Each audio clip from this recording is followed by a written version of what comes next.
Welcome to the Jigsaw session, Autism, Putting the Pieces Together. Welcome to the Jigsaw session, Autism and Emotional Regulation.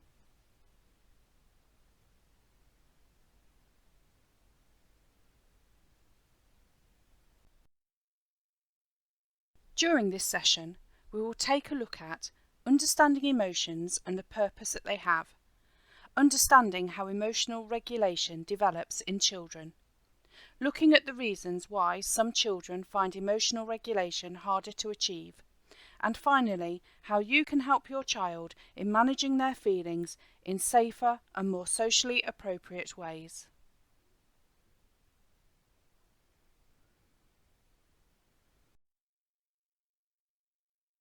In thinking about managing emotions at any age, a good starting point is to consider what emotions are and to ask what are they for. Common emotions include calm, excited, relaxed, happy, content, amazed, satisfied, worried, surprised, afraid, shocked, scared, nervous, and confused. Angry, stressed, raging, irritated, frustrated, annoyed, and disgusted. Depressed, sad, disappointed, upset, hurt, and feeling down.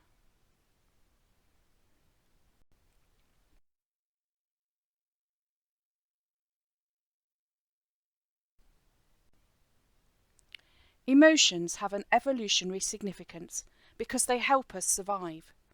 If we see danger in our environment, we need to react and take appropriate action. They help us to make sense of our surroundings, acting like a GPS signal about where we are now and where we need to be. They help us to tell others about how we are feeling and what we need from them. For example, if we are feeling sad, we may need a hug from a loved one. If we are feeling angry about something that we needed, this might tell us what we are not prepared to put up with. If we are feeling anxious, we may need to relax more, and so on. This also helps us to predict the behaviour of other people.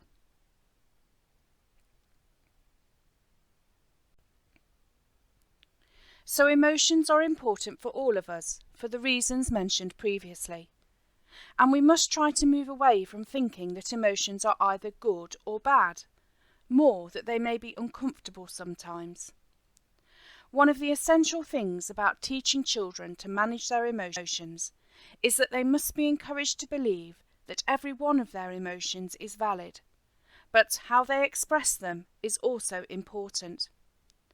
Problems arise more when children are led to feel that they should be ashamed of how they are feeling, and when they are encouraged to keep emotions in and bottle them up. This is more likely to cause difficulties in the longer term. So our ultimate aim is to help our children learn how to label their emotions, what they are feeling inside, and what they need to do about them.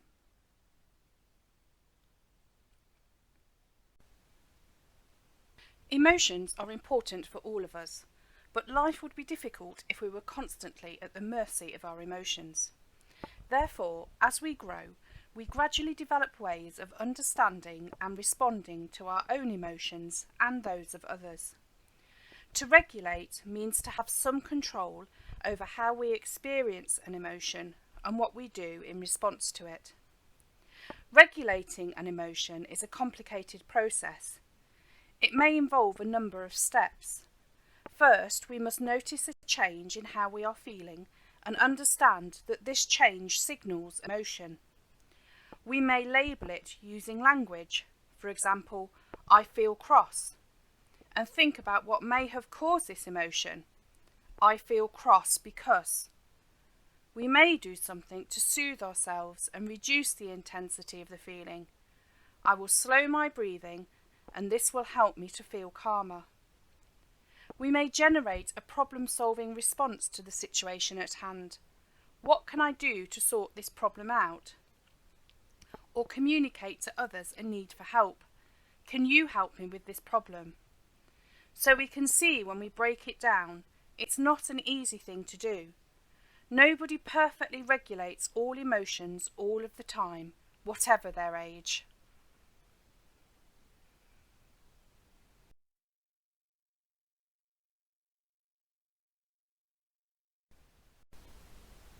We are not born with an ability to regulate our emotions.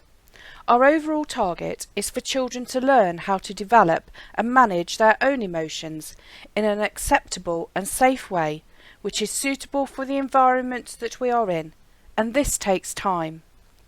In the first 5 years, we are thought to pass through several developmental stages, as shown on the slide. These are a rough guide, and obviously not everyone is the same. And we'll talk in a while about some of the things that can get in the way of us achieving these stages. In stage 1, 0 to 12 months, babies are completely dependent on caregivers to attend to their needs and help them feel safe. Remember what we said earlier about this having a survival function. And also in responding to signals that babies give, for example, crying, cooing, smiling, etc., parents are helping to create neural networks. At this stage, babies are expressing when they are hungry, happy, sad, and so on. Babies are able to soothe themselves by sucking, rocking, and snuggling with toys. They have very little understanding of the meaning of emotions. Typically developing children will continue to make progress in managing their feelings in line with their speech development and cognitive and brain development. By the age of 5, a typically developing child is using more complex vocabulary to express how they are feeling and identifying emotions in others. Furthermore, they are beginning to give reasons why they feel the way they do, and they are getting better at managing frustration and using strategies to calm down.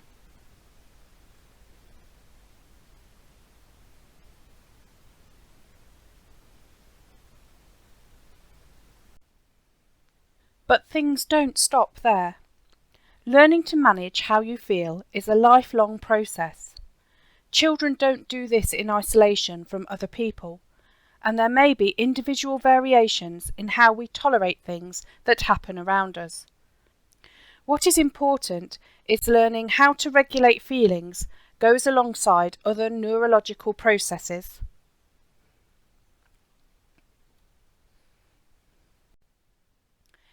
Let's think about the science behind emotions briefly. The following clip explains rather nicely the brain and body responses which occur when we are feeling threatened, and highlights the survival function that we mentioned earlier. Please pause this presentation and click on the YouTube link on the slide and take a few moments to watch the short video about why we lose control of our emotions by Kids Want to Know.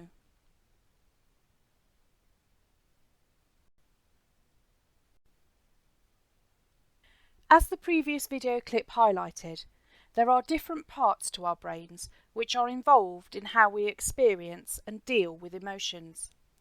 Our downstairs brain is the emotional part to our brain, which processes things happening around us and any emotions that we experience. It allows us to act quickly for the survival reasons we mentioned earlier. As we saw in the video, our downstairs brain is always ready to take over in any situation where it might feel threatened and assume it needs to take action to keep us safe. But there is also our upstairs brain, the rational and thinking part, which doesn't develop fully until we are at least in our mid-20s. This is the part of the brain that helps us to think more logically about things, helps us to behave flexibly, and helps us to plan. The upstairs brain is the part that can help to turn down the downstairs brain's response to a situation. Learning how to understand and regulate our emotions is part of a learning process that takes time as our brains develop. So very young children haven't developed their upstairs brain fully yet and won't do for some time. Our role as adults is to lend our own upstairs brain to support the child with managing their downstairs brain's responses to the world. And by doing this, we are helping them to learn and to develop their own upstairs brain.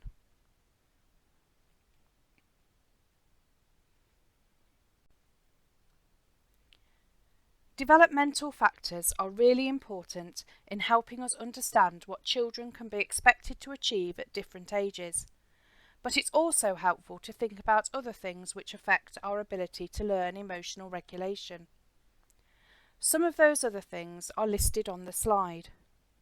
They include ASD, communication skills, life experiences, and learning disability. Emotional regulation is a hard enough task as it is, so when you add neurodevelopmental conditions to this, attaining emotional regulation can be even more difficult.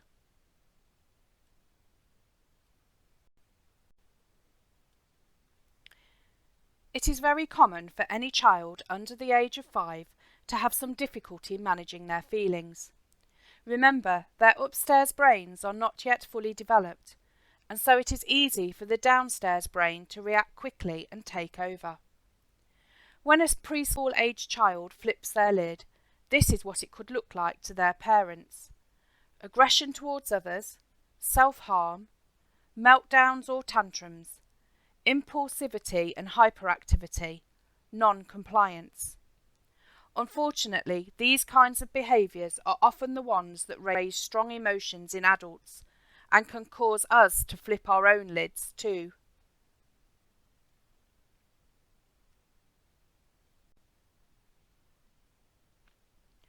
From what we have talked about so far, we can see it is realistic to expect that most children under 5 years will need support from adults with their emotions and how they express these in their behaviour. Some children will need more support than others. All children are different. However, research and experience suggests that children who have ASD are one group who are more likely to need extra help in this area. Now let's think about why this may be.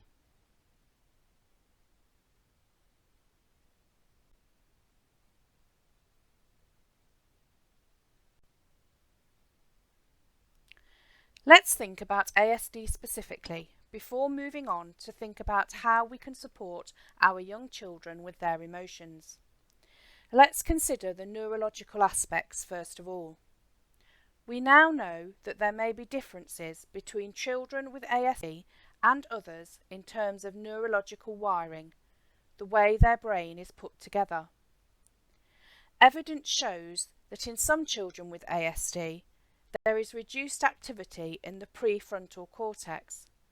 This is a key part of the upstairs brain that is used in rational thinking.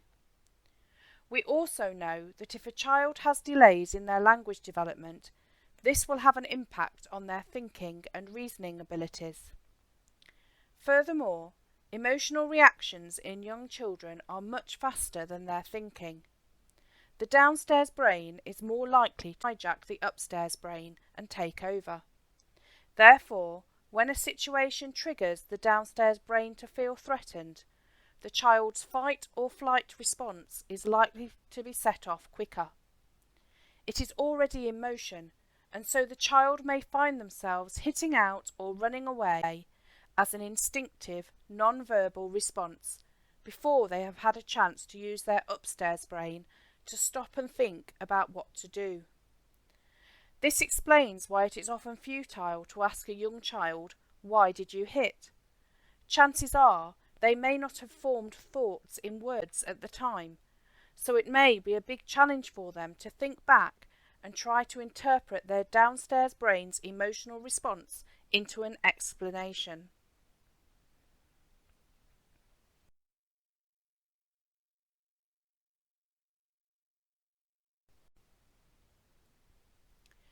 If you have delayed speech, it stands to reason that you will have difficulty communicating with others about your needs, whether you want a biscuit or a drink, whether you are upset or in pain, or whether another child has taken away a toy that you were playing with.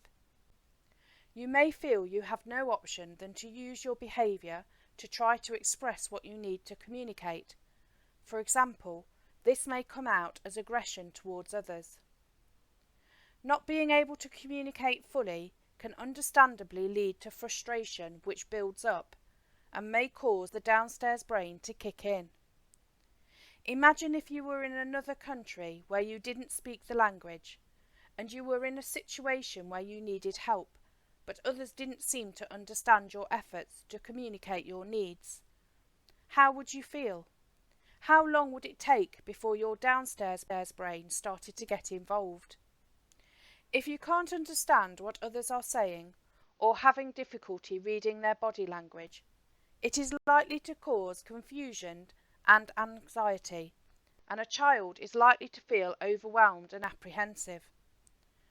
Furthermore, although many children at a young age tend to be literal in their interpretation of language, this is especially an issue for children with ASD.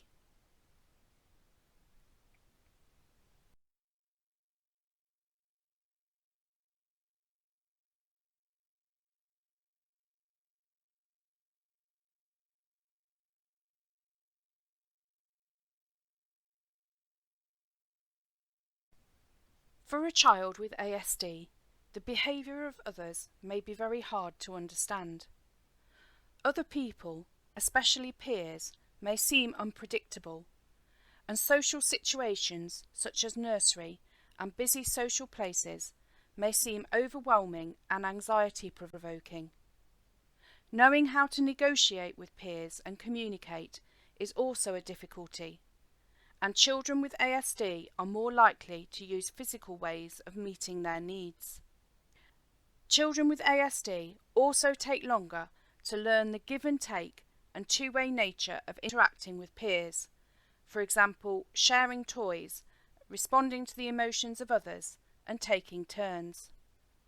This means that for the child with ASD, social environments may appear confusing and very anxiety-provoking.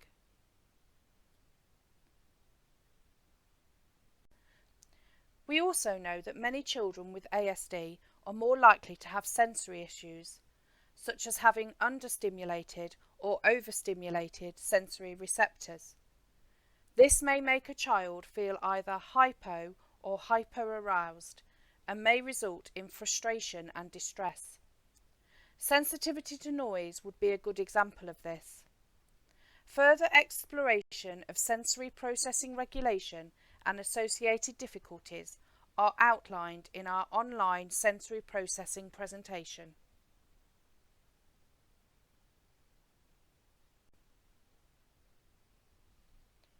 Children with ASD can become upset by changes in their surroundings. They have more difficulty thinking flexibly, be more likely to notice small details, and have difficulty shifting their attention to a new activity. All these factors can result in anxiety and behavioural outbursts in small children. Ways of supporting emotional regulation in young children.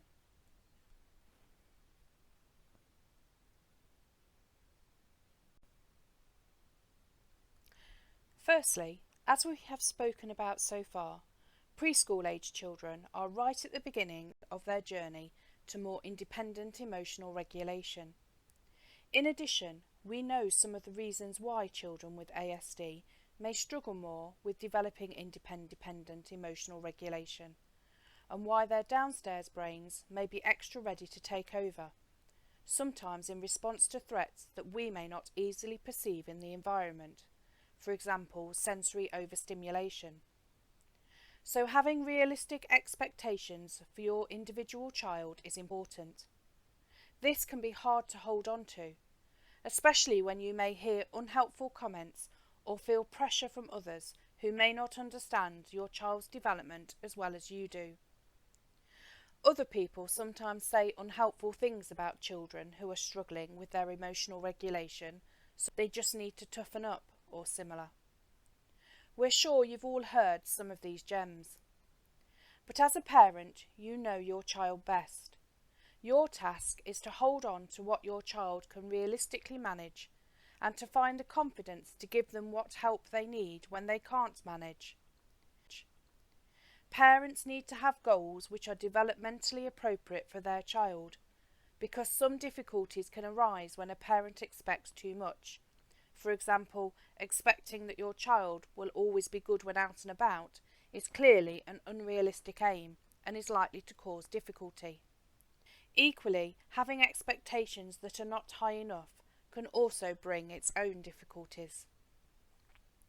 Secondly, it is not always immediately obvious why children are experiencing upset or what has triggered them to flip their lid. There will be a reason, but unless your child is able to tell you, it might take some keen detective work to try to work out what it might be. We will look at some ideas to help you unpick this. Prevention is better than cure. It's much easier to support a child to develop their growing upstairs brain when the downstairs brain is calm and quiet. Many triggers are environmental, and whilst we cannot control everything or prevent a child from ever becoming upset, nor should we, as experiencing the full range of emotions is a necessary part of life, if we can identify significant triggers for high levels of upset, try to make adaptations to reduce the intensity of a child's distress, this can be helpful for everyone and support the child whilst they are learning to cope with strong feelings. We can't expect children to learn to change their behaviours when their downstairs brain is in charge. Therefore, you will notice in the rest of this session, many of the strategies we recommend are focused on reducing the potential for strong negative emotions, such as strong anxiety, by making changes for the child, rather than expecting them to change straight away. Last but not least, care for your own brain too. Parental self-esteem and well-being is essential when considering managing children's difficult behaviour. If parents don't do this or have little support, they are at risk of being less consistent and emotionally available to their child. So taking care of yourself is extremely important, especially when your child has additional needs. If you are experiencing high levels of parenting stress and at risk of flipping your own lid, it's going to be very hard for you to use your own upstairs brain to puzzle out what could help your child. If your lid flips and your downstairs brain takes over, it is more likely to respond quickly and sometimes, despite the best intentions, unhelpfully. Paying attention to your own stress management and emotional regulation is an important task for all parents, but especially those dealing with behaviours from their children that they find challenging or difficult to manage.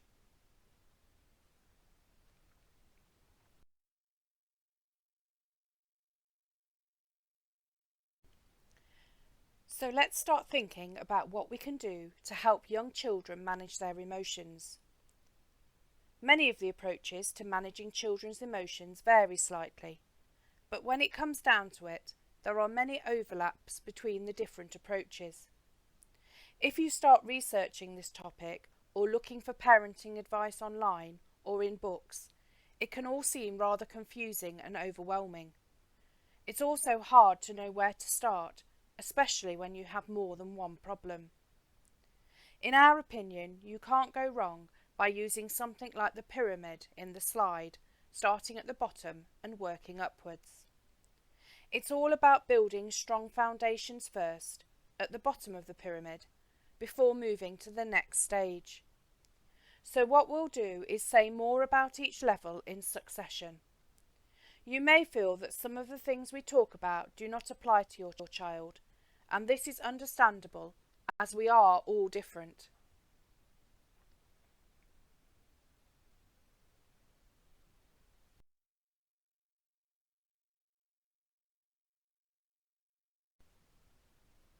It may seem really obvious, but the first stage in helping children to manage their emotions is all about creating a firm base at the bottom of the pyramid, laying solid foundations. So level 1 is about playing, building positive relationships, being empathic, and accepting what things are like from your child's perspective. This is also about providing an environment to help your child stay safe and feel secure. What are the key ingredients?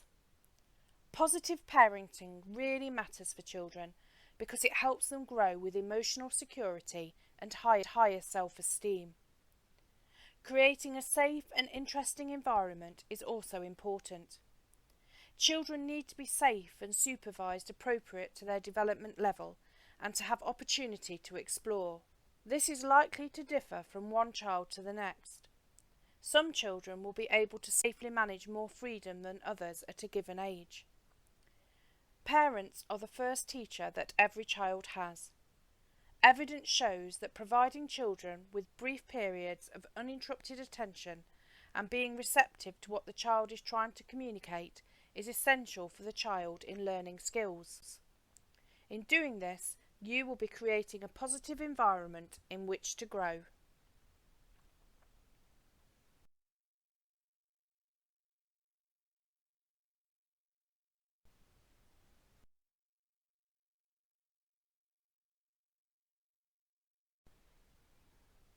Using praise and incentives. Children should always be encouraged to show desirable behaviour. Try to tune in to the positive things that they are doing by using praise and incentives.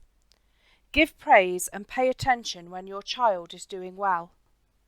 We recommend this because human behaviour is more influenced by reward than it is by punishment. Research on punishment indicates that it isn't very effective and can result in the person, and this includes animals, striving to avoid the punishment rather than actually changing their behaviour to what we want to see them doing instead. Punishment also has a negative effect on personal relationships and self-esteem. Being a positive role model. Children learn by copying the behaviour of others around them, especially those with whom they identify, known as social learning theory. With this in mind, it is essential to be a positive role model around your child. This might include using emotional language to help them learn about emotions. For example, appropriately expressing some of your own feelings in the company of your child, or commenting on others' emotions around you. It also means keeping your own upstairs brain, your thinking brain, in check. For example, that little girl is feeling sad because she fell over. Building communication. There are lots of strategies out there that can support communication in your household. Your speech and language therapist will be able to advise you on the most appropriate for your child and your home. We've also produced another workshop focused specifically in this area, which can be accessed online.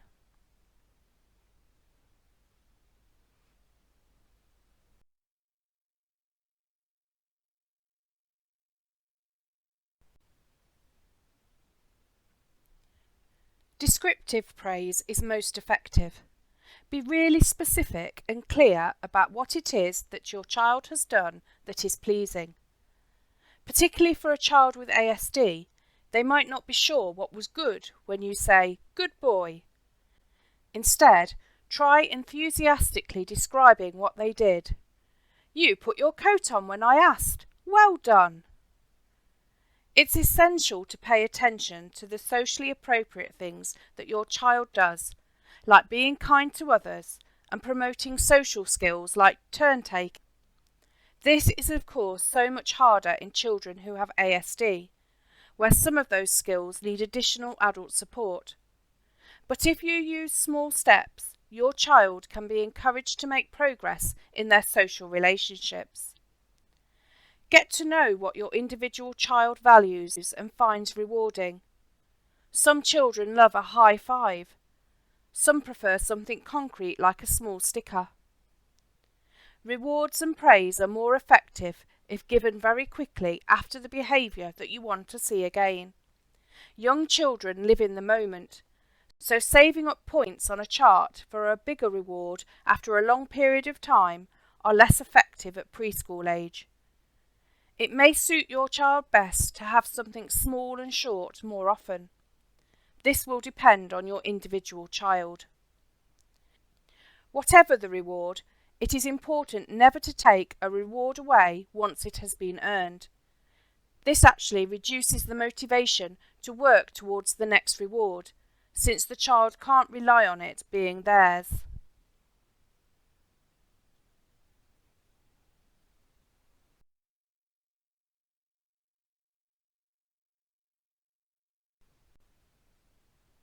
One of our key take-home messages for this session is that where children's emotions are concerned, prevention is better than cure. It's always helpful to think about strategies which help keep a child in a calm state rather than an anxious and overwhelmed one. In thinking about these strategies, we need to consider the developmental needs of our child and adjust our expectations accordingly. One of the first things that is helpful is to have predictable routines in place, as these can help to lower anxiety, and you can use visual timetables to help your child to understand this. This doesn't mean that children who are prone to emotional difficulties should never be taken out of their comfort zone or encouraged to face new situations, but that we may need to spend longer than we normally would in preparing the child for the coming. Remember that small changes matter to some children. You may already have spotted what changes matter a lot to your child, whether it is food types or going to a new setting. To us, they may seem trivial, but to the child, they have the potential to cause extreme anxiety and frustration. So particular changes that you know may make your child anxious may need careful planning. It may be much harder to live spontaneously, and family life may seem more restricted.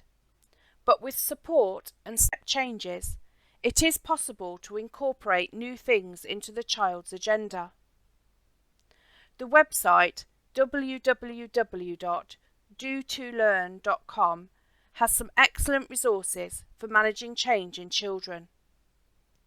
Having clear and consistent house rules and boundaries can make it easier for young children to understand what is expected of them. The adults in the home need to agree which rules are essential. This, of course, will vary from one household to the next.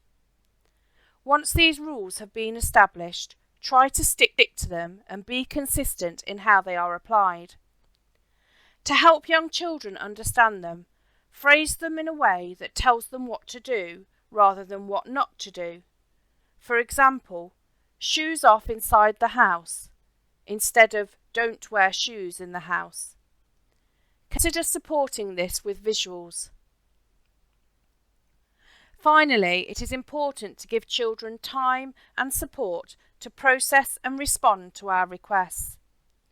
Ensure you have the child's attention before giving a request in the most simple language that you can.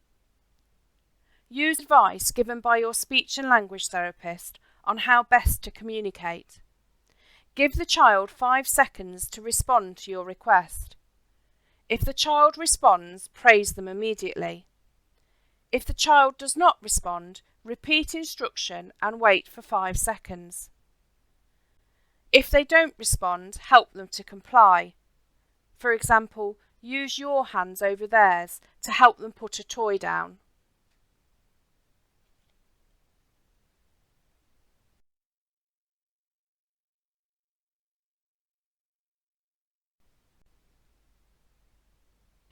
Another of our key take-home messages for this session is that if you can look for what is going on underneath a child's behaviour, it will help you to work out how best to tackle it. If you have noticed that your child is having outbursts or meltdowns, it's a good idea to try and work out why they are happening. This sounds obvious, but actually is really difficult, as often our children don't just tell us what is wrong. With preschool children, we often have to do some detective work to try and work out what the triggers may be. ABC charts are sometimes used as a way of doing this. An example is included in the next slide. They offer information about the likely triggers and direct us towards the early warning signs, some of which we might be able to avoid next time.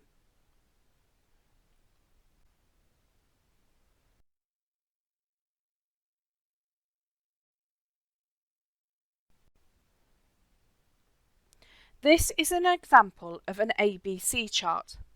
It gives us information about the things which Joe might be finding difficult.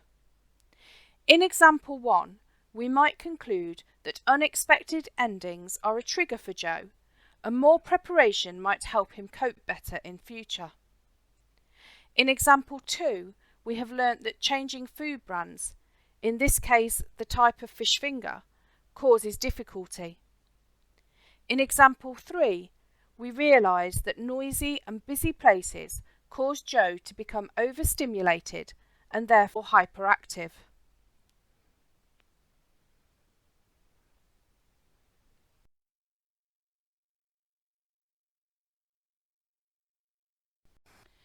There is always a reason for behaviour.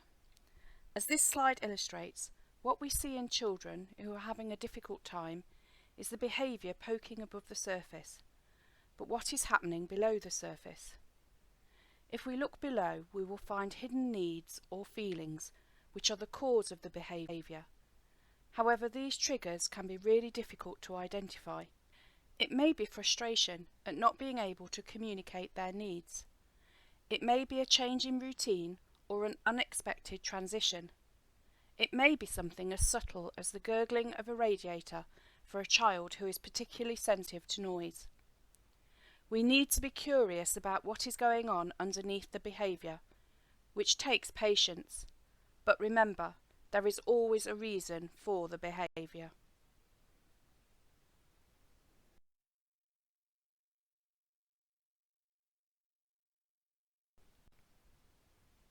In monitoring our child's behaviour and getting to know and understand some of the things that upset them and make them feel anxious, we will sometimes be able to spot the early warning signs and take action early on before the behaviour escalates to a significant level.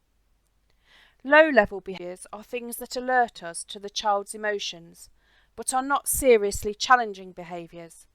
They are not dangerous to the child or others. For example, some children might display crying. They may approach for comfort, say no to a request, or show an increase in their repetitive behaviours. Sometimes diverting your child to another activity can avoid an escalation. Preschool children tend to live more in the moment. When they are beginning to show early warning signs of emotions building up, consider trying to switch their attention to. This may help to calm them down before their downstairs brain, the emotional brain, gets fired up enough to take over. Look out for signs that they are getting agitated, and then choose a toy or activity that is appropriate to the situation. It is very important to do this before any unwanted behaviour occurs, otherwise you may reinforce any behaviour that you don't want to see. Sometimes your child's agitation may be building due to sensory sensitivity, such as being in a very noisy environment.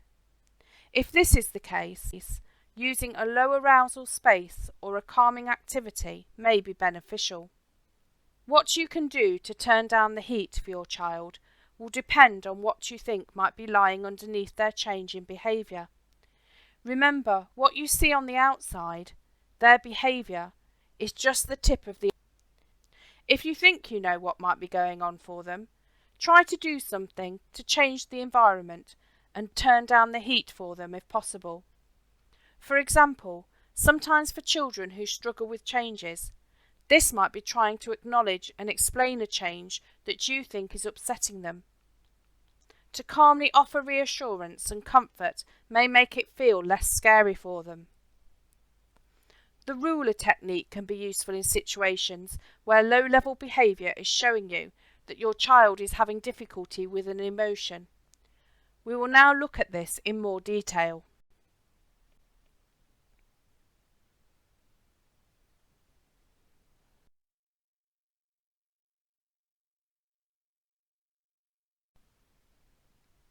Once you have an idea about what might have triggered an emotional behaviour in your child, the ruler technique can be a really helpful way of communicating this to them and helping them to cope with the situation they are struggling with. Pause this presentation and take a few moments to watch the short YouTube video, Helping Toddlers Regulate Emotions Using Ruler.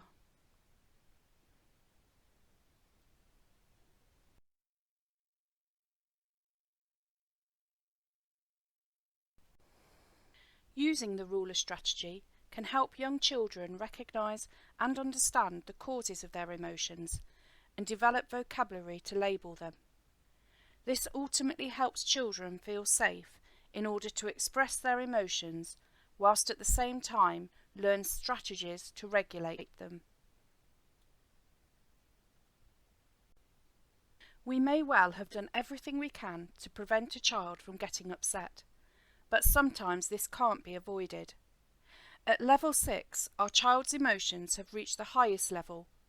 The child's downstairs brain, the emotional part of their brain, has taken over. With the connection to their upstairs brain temporarily offline, it's not easy to reason with them at this stage, and so our job is then to try and manage things in the best way we can whilst they calm down.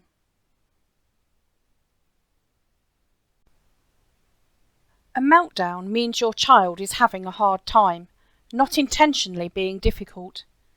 They have experienced a build-up of adrenaline due to their fight-flight response. Once established, they are not easy to stop, unlike a tantrum. Meltdowns have specific stress-related triggers, for example sensory. Tantrums, on the other hand, are an act of defiance. Tantrums can turn into meltdowns. Meltdowns cannot turn into tantrums.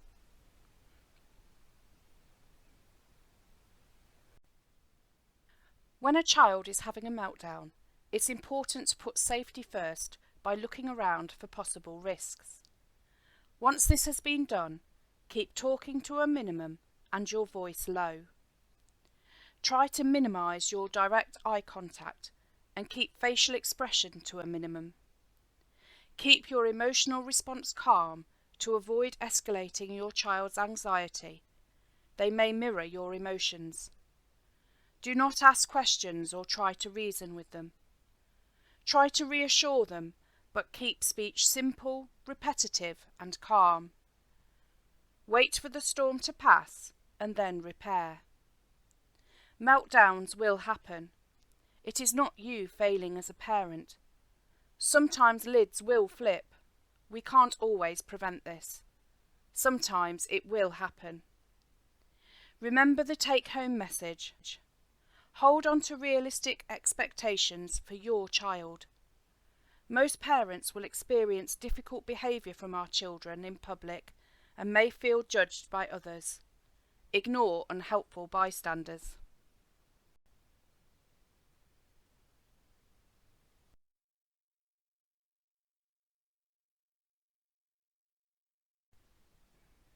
Emotions perform an important function in keeping us safe and in allowing us to stay connected with others. Emotional regulation is something that develops through the course of childhood and into adulthood. Children with neurodevelopmental conditions may benefit from extra help from adults with understanding and managing their emotions.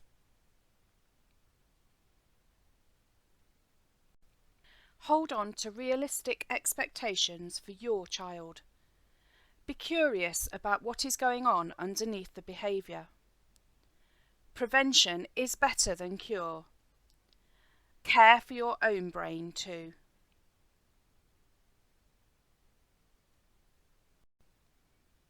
Any child with autism and their parents or carers should have the same opportunities to be part of a community as other families.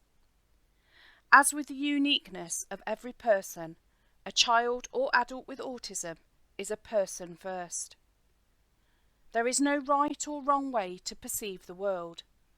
A person with autism has a different way of interpreting and interacting with the world.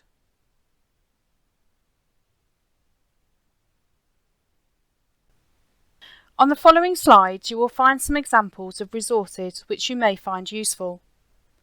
Do to Learn is a website which offers resources and activities for building social skills and behaviour regulation. There are a number of good quality YouTube videos which help explain feelings, empathy and emotions, the details of which can be found on this slide and the following slide.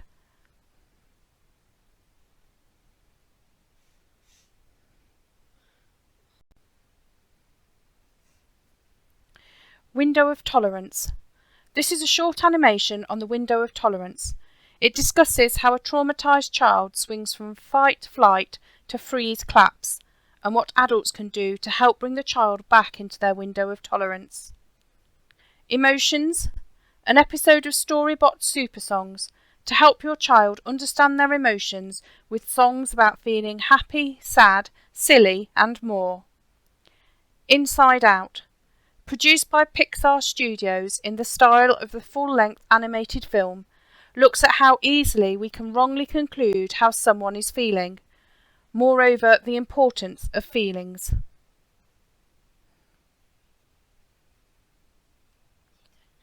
There are a wide range of books available for both parents and children. On this slide are 2 examples of books for children. The Choices I Make by Michael Gordon and I Feel Angry by Alex Harrison.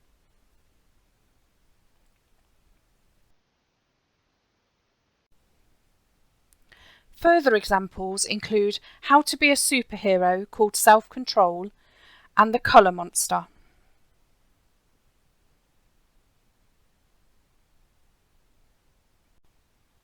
An example of a book for adults is Self-Regulation Skills in Young Children by Sue Asquith, which offers activities and strategies for practitioners and parents. Thank you for listening. We hope that the presentation has been helpful. For further help and information, please access the Coventry and Warwickshire Dimensions tool, where you will find a number of additional resources.